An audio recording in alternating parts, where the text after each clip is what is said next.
Hey everyone, welcome back. I'm your host, Kerry Simmons, and welcome to Everyday Eerie, the podcast where the ordinary meets the extraordinary. Dive into the world of ghost stories, haunted objects, eerie places, and unsolved mysteries that will send shivers down your spine. Each week, we explore the tales that blur the line between the living and the dead, the known and the unknown. So turn down the lights, settle in, and prepare to be spooked.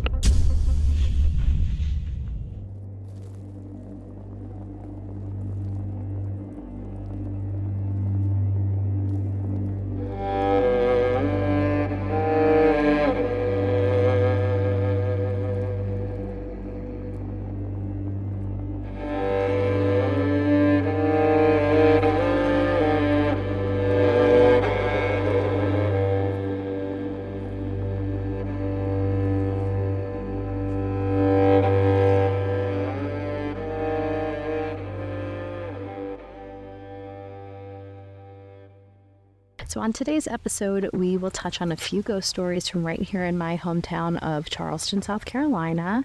Charleston is a city along the coast of South Carolina, so very coastal, very beachy, and also has a really rich history. So the history of Charleston goes back over 300 years, and it's a very beautifully preserved city, both in architecture and in its dedication to sort of maintaining the characteristics that add to its historic charm.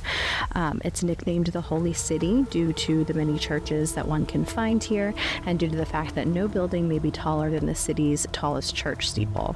Now, Charleston was originally founded by the British in 1690, and it was named at that time Charlestown, as it was named after King Charles II of England. During the colonial period, Charleston was the fourth largest and wealthiest city, and it was home to the first public college, museum, and playhouse called the Dock Street Theater, which will be the location of our first ghost story today. Now, the original Dock Street Theater was built in the year 1736, and it was the first structure to actually be built specifically for theatrical performance. It was the site of the first opera performance in America, and it was seen as a big change in society, a big addition to the city, that now this was a place where traveling shows would be able to be held and actors would be able to perform and hold consistent theater shows. So it was really exciting, kind of the first of its kind. Then on November 18th of 1740, a great fire began that went to devastate the city of Charleston. It's actually called the Great Fire. It began in a hatter's shop, and like I said, it took out many buildings in Charleston. At this time, houses were mostly made of wood, and this, in conjunction with the proximity of the homes and the buildings and the narrow streets of the city, just made it naturally more at risk for destructive fires such as this one. And although a few fire wardens existed then, they were hired for more local jobs, like inspecting fireplaces to make sure that they were made of appropriate materials. And they would, patrol the streets at night so that if a fire was found, they could shake their little rattle that they would carry to alert people nearby to begin a water bucket brigade. So like you see in the movies where they all take these water buckets and try and kind of throw it at the fire as if that's really going to do anything, and it never does. But this was essentially their job. So the U.S. didn't have any government-run fire departments like we know today until around the time of the Civil War. So when there was a fire that broke out in one area, it just usually would ravage, and completely destroy the surrounding city when you had one that was smaller and with buildings in such close proximity, like in Charleston. So during this fire, again, many buildings were completely demolished, including the Dock Street Theater. So the site of the theater and a shell of a structure was turned into a hotel eventually called the Planters Hotel in 1809. So after this, fire, people kind of thought, all right, let's get a little bit of, let's revamp the city. Let's do something new. Let's do something different. They kind of took it as an opportunity. So they made this Planters Hotel in 1809, and the hotel became known for its food, its drinks, and its adult fun. So it wasn't a brothel exactly, but it was also known for allowing prostitutes to come in. They would kind of turn a blind eye to the prostitution that would occur in the hotel. And it was a popular destination for wealthier merchants and travelers And fun fact, it's likely the home of the now famous Charleston cocktail, the Planter's Punch. So if any of you have been here before, you've probably seen that in all the menus in the restaurants, the drink called the Planter's Punch. Now, one of the prostitutes who worked there, her name was Nettie Dickinson. She was a 25-year-old girl. She came to Charleston in hopes of finding like a good Christian and godly man, right? So the holy city, it was known for having a big Christian presence, and so she came here hoping, okay, I'm going to find love. I'm going to find the right guy. He's going to be Christian. He's going to be a godly man. And so she landed a job working at the famous St. Philip's Church. What she found was not what she had hoped, finding people to be very hypocritical and very rude, and she made this known, which kind of caused a little bit of a rift between her and those who attended this church, those who also worked at this church. And that is when she decided to seek out wealthy men by doing something a little different. So she became a prostitute at the Planters Hotel. Now, with each passing day, it was said that Nettie became more and more bitter towards the aristocracy and the high society of Charleston as she grew more and more jealous that she was unable to enter into this world and find a good man to love her. She still continued to attend church, but when people started to catch wind of what she was doing now as her career choice, right? And the wives of her clients who attended the church would begin to gossip to one another about her. She began to lose more and more clients because now she was kind of like, trouble. She was stirring shit up, which meant less money, obviously. And Nettie was then eventually living in poverty. Now, one night, Nettie was rejected for the very last time, and she began shouting and cursing at those around her. She was seen on the balcony of the hotel screaming at the top of her lungs at St. Philip's Church, which doesn't sit very far from the hotel. It's about a block away. She was gripping onto the iron balcony, just ranting and raving in an almost crazed way, as if she had just completely snapped. A storm, though, was rolling in from the east and was bringing with it some really hefty lightning. Now, the hotel manager and the priest at St. Philip's Church, who felt bad for her, came over and tried to reason with her, but in the midst of her yelling and gripping the iron balcony, a bolt of lightning struck and killed her, while her last words that left her mouth to the priest was, "You cannot save me." Now, Nettie was obviously a really tortured soul at the time of her death, and it's no wonder that her ghost has yet to find peace. After the Civil War ravaged the cities, then, we're fast forwarding now, the Planters Hotel had fallen into disrepair and was destined to be demolished. But over time, it had sort of become forgotten about and left abandoned, especially during the Great Depression. People at that time, obviously, there wasn't any financial resource left to go into these kinds of projects and things. So a lot of places, a lot of buildings fell into disrepair and kind of were left there for a while. And this was until about 1935 when it became what's considered a Works Progress Administration project.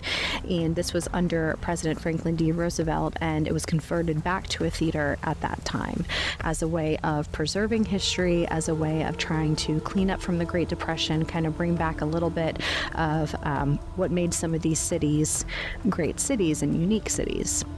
So now, going back to Nettie and the current Dock Street Theater, there have been many sightings of her. She typically will walk up and down the hallway and in the foyer, which has some of those remnants of the previous hotel or the previous theater when it was first a theater before the fire kind of destroyed it. There were some bits and pieces that were left over and were incorporated into the hotel foyer and then incorporated again into what is, now the theater. But every time she's seen with a really melancholy and a zombie-like face. People don't get the greatest vibe from her. She seems depressed. She seems sort of out of it, spacey. But when she is seen in her red dress, she is only ever seen from the knees upward. And this is interesting because this is thought to be because her soul is walking across the old floorboards of the hotel, which were lower than the current floors of the theater. So every time she is seen as if she is just still trapped in that hotel, not really acknowledging what is going on around her or any of the people around her. It's kind of like those who have seen her are watching a movie of her past, like she's just stuck. Now, one Charleston native named Lee Lewis shared his ghost story. This was actually on an episode of Most Haunted Places in America, and he reported that he had always wanted to perform in this theater. So growing up in this area, you know, and if you've ever been here, and I'll post a picture of it on my Instagram page, it is a gorgeous theater, very historic looking, has these beautiful, you know, this beautiful iron balcony outside that's got these three sets of double doors in the front, and it's a beautiful theater on a beautiful street.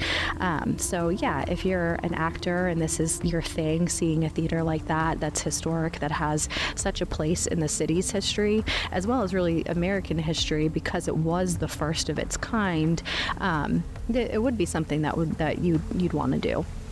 So he got his wish, and along with that, a little bit more than he bargained for, because one day in the winter, he came to rehearsal at the Dock Street Theater at about 10 a.m. in the morning.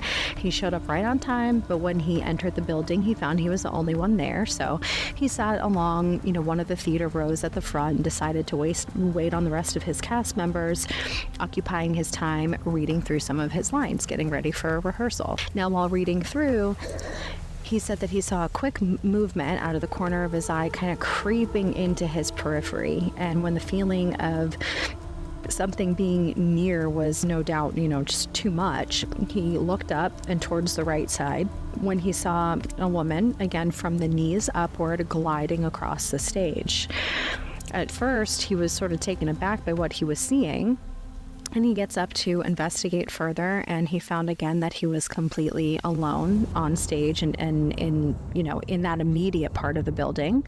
So during this investigation, he heard again, you know, what seemed to be like a loud burst of laughter, and this was coming from upstairs in the theater's green room.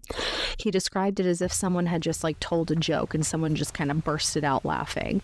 Now, thinking that this was maybe where the rest of the cast members were and the rest of the crew members, he made his way up there, and he found again nothing but an empty room and doors that were locked from the inside. He knew that at that point he had had his first Nettie experience. These sightings have become quite frequent and have been reported throughout the years. And aside from these more obvious Nettie sightings, many other apparitions have been seen in the theater, walking across the stage, walking up in the rafters, sitting in the rows, only to quickly disappear, though no one has ever been sure who these other souls were. The up in the rafters part, I don't like so much. You know, if you're walking across the stage, maybe you were an actor from back in the day and you dedicated a lot of your time in this building, and that devastation of losing it in the fire, maybe that kind of trapped some of the souls or brought some of the souls back to this area. But why you got to be up in the rafters? If you're going to appear, I don't need you to be creeping up in the rafters looking down at me. Just show up. Just come where you're in a good visual distance that doesn't make it seem like you are purposely trying to scare me. I don't like that. But nonetheless, it's a haunted theater in general. Again, people don't really know exactly who these other souls are. The only one who has that consistent look, the consistent dress, the consistent, you know, from the knees up is Nettie. That's the only one that they have the record of really knowing who this person is. But, you know, with a place like Charleston and with such a history, you never know what was on that ground and what you could have been disturbing beforehand. A lot of us, I think of, you know, at least when I do, you think of ghost stories of being people from the 1700s are haunting things today. But I mean, ghosts didn't just start being a thing now, you know? So it's like, did they see ghosts? Were there ghosts around in the 1700s that were from like the 1500s? I mean, you never know. The land going back as long as it does, energies and things like that. I think that there could be things tied to the land that aren't necessarily tied to the building always. So the Dock Street Theater still operates, and again, it's a beautiful historic theater that maintains this charm and character, and it is a great place to stop into if you are ever in Charleston. As long as they're open and they don't have a show going on, you're welcome to kind of go in and browse and walk up and down the seats and walk up on the stage. So it's a really beautiful place. Now, another haunted location and historic Charleston landmark, so the entire city, again, is a historic landmark, is Philadelphia Alley, otherwise known as Dueling Alley, which brings us to our next story. So this story has become known as the Whistling Doctor of Dueling Alley. So Philadelphia Alley is a small kind of hidden street between buildings on Church and State Street, and changed names a couple of times throughout the years before settling on Philadelphia Alley. And this was because of the aid that the city of Philadelphia lent to Charleston in the aftermath of, yes, another fire in 1810. Though the locals now, we refer to it as Dueling Alley, which will become clear. Now, the practice of dueling, which I believe to be one of the stupidest practices in the entire history of the world, dates back to medieval times. So, shout out to Bridgerton fans, the big dueling scene, right? Dumb, so stupid. Now, supposedly someone somewhere, right, they came up with this bullshit idea that dueling was not about the killing, but about the chivalry and the honor, that the killing was just sort of a result of the duel. But that's not what it was about. It just, that happened because of, the bigger meaning. Like, yeah, no shit. The killing was part of the duel, let's be honest. Now, any man who was willing to die in a duel, they were seen as honorable, as he was willing to lay down his life to protect his integrity. And if you don't participate in one, then you'd basically it would be social self-destruction, and it ran the risk of completely destroying your reputation as a man. So this alley in particular was a perfect place for the city of Charleston to make it a dueling alley, because it had, and it still does, have high walls. It's relatively secluded. It's a long kind of straight stretch of street, and one of the buildings so conveniently had a large cutout that led right to St. Philip's Church Cemetery. So it made for an easy cleanup, if you will. You have the duel, someone gets shot, you throw them right through the hole, and they land in St. Philip's Church Cemetery, and then you're good. Job is done. Now, this brings us to a man named Dr. Joseph Brown Ladd. He was actually not born in Charleston, not raised in Charleston. He was born in Newport, Rhode Island, as the son of a farmer. And he has been described as sort of a daydreamer. So he would whistle while he worked in his father's fields, dreaming about a different life and new opportunities. Joseph loved the fine arts, including art and poetry, and he wanted to work with his mind and had no desire to perform the hard work of farming with his hands. Now, his father, William, just didn't understand this. He would get annoyed at his son's love of the fine arts and in his constant whistling, which would drive me nuts, too. I'm one of those people with I get annoyed at sounds that are just like consistent sounds, so the whistling would have driven me crazy, too. But he didn't really understand his son. He didn't understand the love of the arts and why he wouldn't want to work with his hands, farming the fields and all that. And this eventually led to a little bit of animosity between them until, William decided that the love he had for his son was more important. And for fear of losing him forever, he allowed Joseph to start to spend a little bit more time pursuing and studying his own topics of choice. So Joseph would spend many hours at the Redwood Library in Newport, and this is where he met his true love, Amanda. He would frequently write her poetry and songs. He would spend hours on end with her, and they both had a love of the arts, so they always had something to talk about. And he kind of expressed this love to his father in this dreamy state. And he reported that he wanted to marry Amanda, but he also felt he needed to establish himself first to be able to provide for her and offer her the kind of life that he felt that she deserved. His father wanted to help him, so he put him in in contact with a man named Dr. Isaac Center, who allowed Joseph to come on with him as an apprentice, work with him as an apprentice to become a doctor. Now, all this aside, Amanda would end up telling Joseph that this was not necessary. It was not necessary that he go and become an apprentice. She was actually the orphan of a very wealthy family, and she had inherited a really large sum of money that belonged to her. So Joseph thought, all right, well, that's great. And he decided to reach out to her uncle, who was a lawyer, and ask sort of for his blessing. But the lawyer, who was kind of an asshole, was receiving a bit of a stipend for helping to manage Amanda's finances. So he knew that if she got married, he would lose this. And so he promptly turned Joseph away and even began to spread lies and rumors about him in town that he was just after the money of a, quote, poor orphan girl. So now the townspeople, they were obviously very easily manipulated, and began to shun him. They began to ridicule him, speak ill of him behind his back, even though they had absolutely no reason to do this prior. But they took this lawyer, at his word and believed everything that he was saying. So the ridicule actually became so bad that Joseph had to leave town, as he knew he would never at this point be able to make a good name for himself in Newport. So Dr. Center was friends with the Revolutionary General Nathaniel Greene, and he used these connections to help Joseph find housing and establish himself as a doctor in Charleston, which did not have many medical professionals any more post-Revolutionary War. So they were kind of low in that to begin with. So he thought this was a good opportunity to start getting some of those doctors back into town. So the whistling began again. Joseph was super excited, feeling like his future was looking bright. And in October of 1783, he stepped off the carriage in Charleston, right? This is a new take on life. This is a new opportunity. Now, on his way to his new residence, there were some local robbers that saw him sort of as an easy target and tried to direct him to a nearby tavern. And this tavern was known for really sketchy clientele and sketchy dealings. But a man named Ralph Isaacs overheard this and stepped in to assist Joseph. And so from this point on, they became really great friends.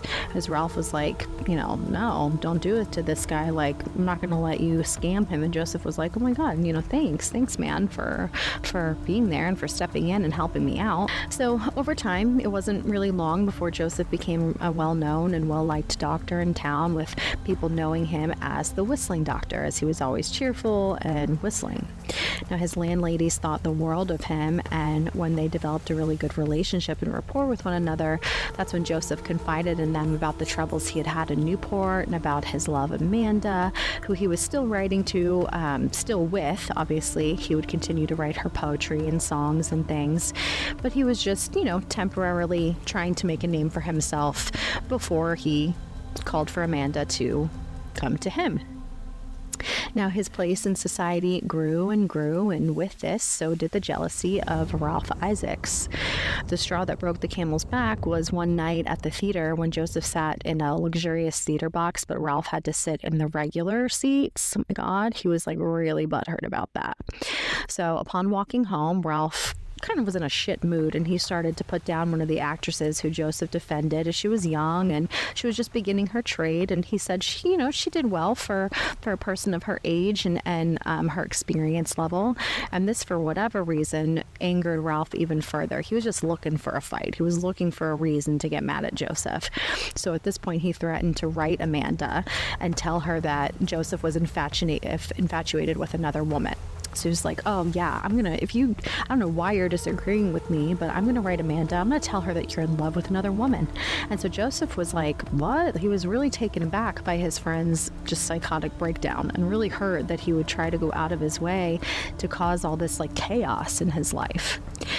But didn't end here. Of course not, because Ralph decided to further attempt to deteriorate Joseph's reputation and wrote about him in the local paper, stating that soon everyone would know how much of a scoundrel Joseph actually was. Joseph would write letters back to him, so they kind of had this like banter going on back and forth in letter form, where they were basically arguing, and these arguments became public gossip. Letters ended up in being in the newspapers, which I don't exactly know how, but the whole conversation was basically out there for the world to see. Now, in one letter, Joseph basically called Ralph insignificant, and that his place, Joseph's place in society, was growing and growing, and he did not need Ralph if he was going to act this way. He didn't need Ralph to be part of his life, that he was doing fine just on his own. And so this obviously really pissed Ralph off, because this was the gist of it all anyway. This is sort of what caused the rift. Then the locals began talking in his ear, in Joseph's ear, stating that Ralph had challenged him and was wrong in doing so. And in order to defend his honor, matters like this in Charleston were settled with a duel. So Joseph was kind of like appalled by the idea at first. This wasn't something that he had found to be normal where he was from. But wanting to defend his reputation and defend his honor so that he didn't have this like repeat of what had happened in Newport, he felt really pressured. His self-worth was on the line. And so reluctantly, he challenged Ralph to a duel, which Ralph obviously accepted. Otherwise, if he didn't, he would have been seen as, the local wuss, so to speak. Now, the night before the duel, Joseph wrote to Amanda in a very depressed tone with one line that sticks out, quote, "Friendly death may soon relieve my pain," end quote. On the morning of the duel, Joseph walked, accompanied by his friends, to Dueling Alley, where he walked his 21 paces away from Ralph. On his 21st step, he turned and purposely aimed wide of his target in a last-ditch effort to sort of call a truce with Ralph.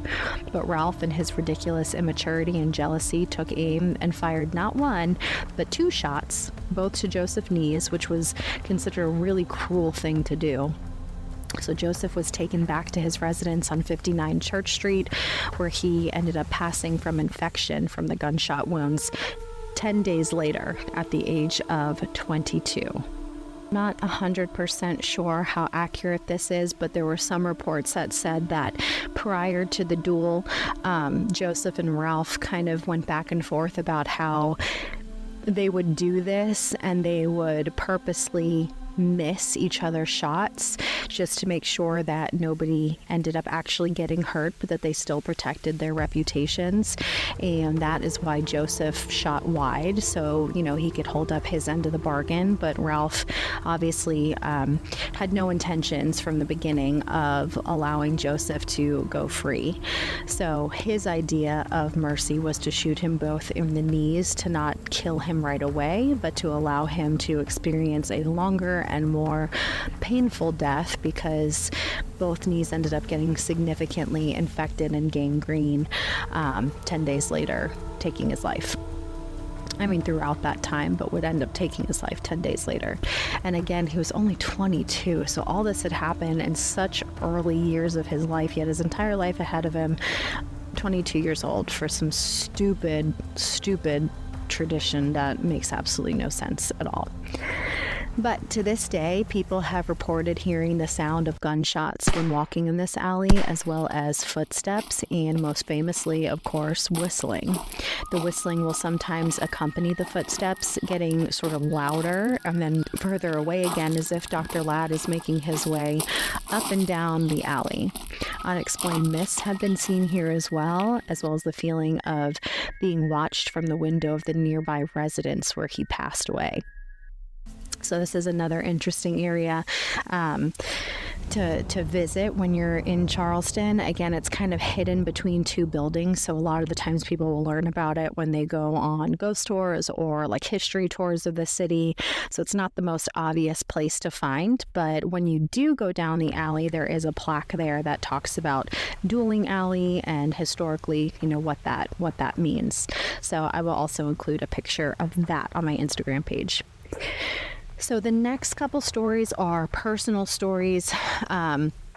one of my own and then one of my parents, actually. So I will start with my parents' story. So this happened quite a few years ago. My mom had used to travel here for work quite often, and I believe this was when they were on, my dad would come with her and they make a little trip out of it, and I believe this was during one of those work trips that this had occurred. So they were walking towards Market Street, which is, an area where they have, it's essentially a market. It's kind of like the old market of the city, and a lot of like local people will come out and sell, their crafts and handmade items and items just super unique to Charleston. So really, really awesome place to visit and to shop. So they're walking towards that area, again, just past that St. Philip's Church that we keep bringing up. It seems like obviously there are a ton of things that happen in this area, and that's why I think I'm going to break this up into a couple different parts, because there's just so much to cover when it comes to hauntings in Charleston. So this is like a part 1. Maybe we'll do like a part 2, part 3. We'll see how many other stories we can dig up, because there are a ton.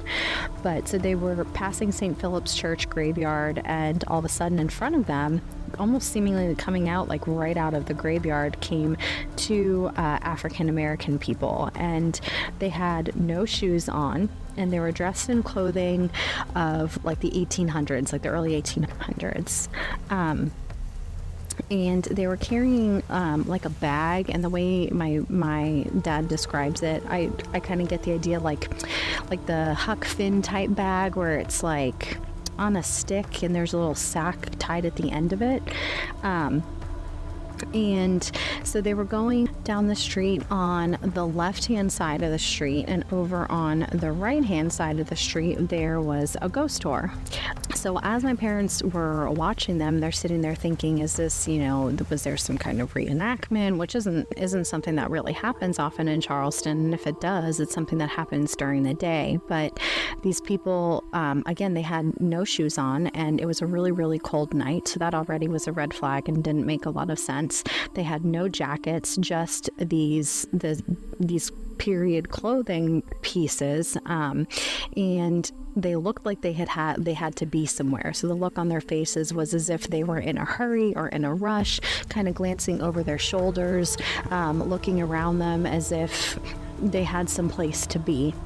And as my parents are watching them, these people walk right by the ghost tour, and not a single soul from the ghost tour looked up and noticed them at all. And they were noticeable in what they were wearing. It was unusual, and it would seem as if they were reenactors. So no doubt people would look if they had noticed them, but nobody did.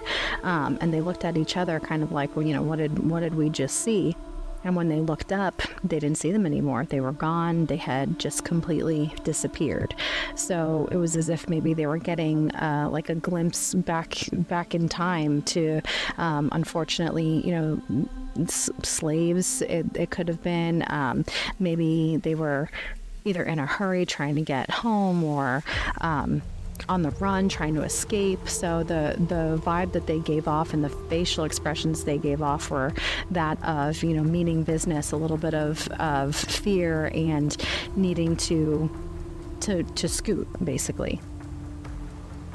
So that's always an interesting story, especially when you find that nobody else sees the same thing that you're seeing.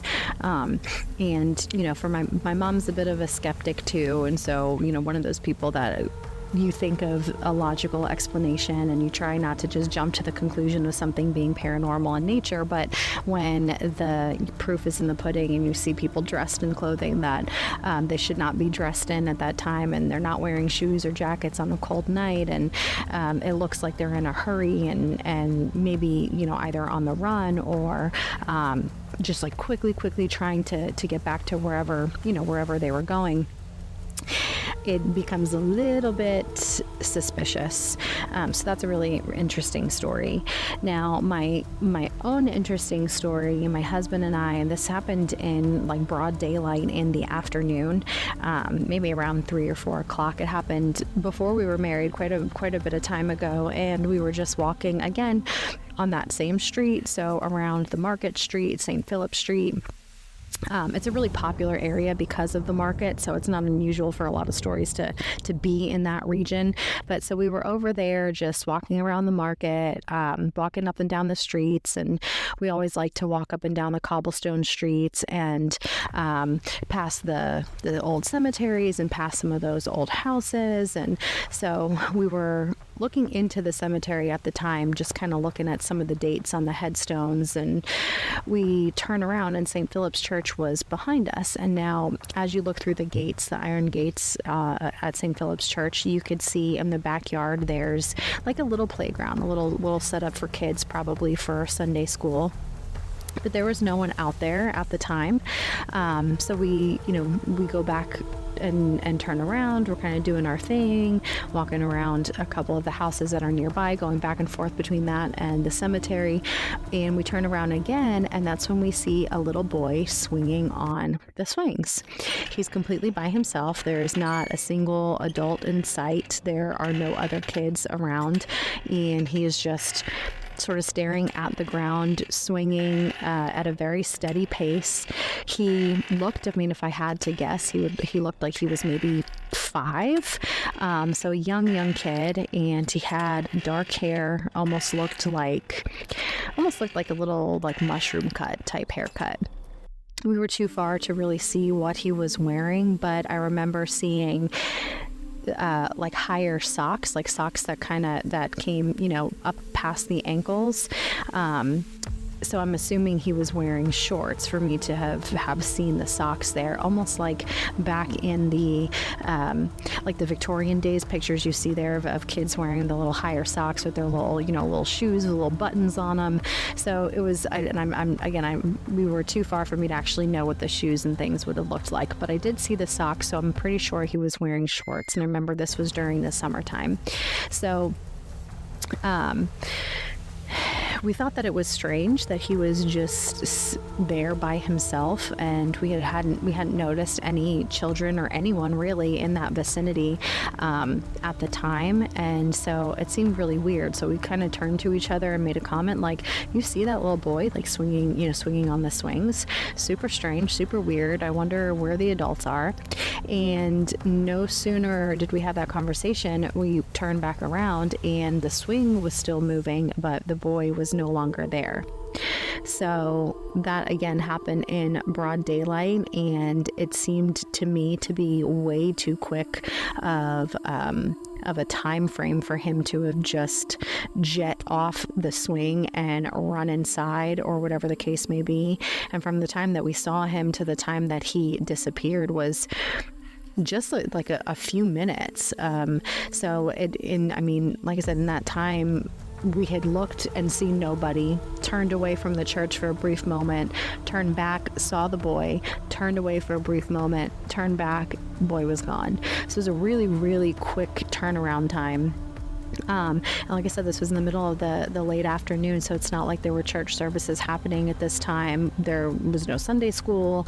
I'm not 100% sure. I don't think they have any kind of daycares or anything like that at the church, but if they did, it still doesn't make sense why this young child would have been out there by himself without anyone else in sight. So that was a little bit strange of a situation.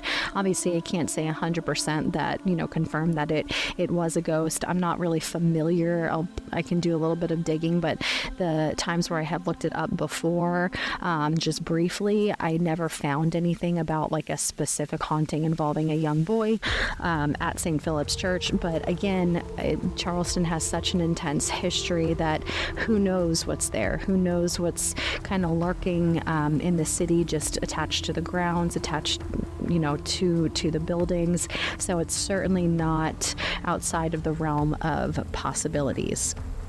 So again, Charleston is such a historic city with such a haunted history that I think that I will probably do a part 2 and maybe a part 3 of this, or maybe a part 2 and then come back to like a part 3 a little bit later after we do some other stories, just to throw them, throw something else in the mix. But if you have not been to Charleston, it's definitely a place worth checking out. And if you need recommendations, if you'd like to visit, email me at that everydayerie26@gmail.com. gmail.com, and I would be happy to give you recommendations on where to go and what to see and where to eat. So don't hesitate to do that if you're looking for a new cute vacation spot. And then that basically concludes our episode today on Charleston, some of the haunted locations and eerie stories. So be sure to check out my Instagram page for those pictures of the Dock Street Theater and of Dueling Alley. I'll throw in a picture of St. Philip's Church too, just so you know, and kind of that market area, just so you get a little bit of context. And yeah, don't forget to send me any personal ghost stories to everydayeerie26@gmail.com. Thank you for joining me on this journey into the eerie and unexplained. I hope these stories captivated your imagination and that you will join me next time for more tales of the strange and supernatural. Until then, keep an eye out for the eerie in your everyday.